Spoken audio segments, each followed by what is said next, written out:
Hello mga kanegosyo, laptop repair muna tayo. Ngayon ay magtatanggal tayo ng password, kaya simulan na natin to pagkatapos ng intro.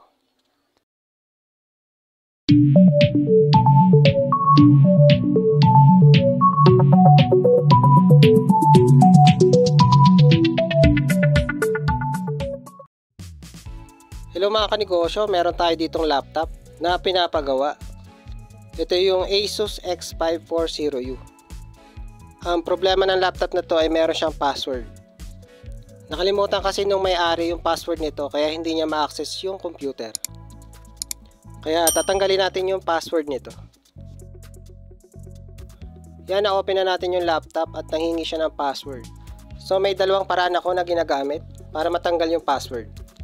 Number 1 ay paggamit ng DLC boot na nasa flash drive ko. Sa pamamagitan nito, matatanggal ko yung password niya. Ang pangalawa na pwede natin gawin ay ang pag-reset ng PC. At yun yung gagawin natin ngayon. Para makapunta kayo dito sa program na ito, habang naka-open yung laptop, i-hold nyo yung shift tapos restart. Tapos hanapin nyo yung troubleshoot. I-click nyo, tapos reset this PC.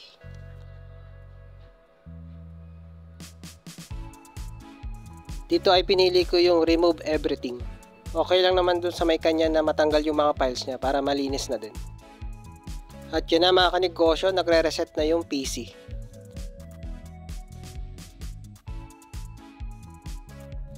Antayin lang natin na matapos.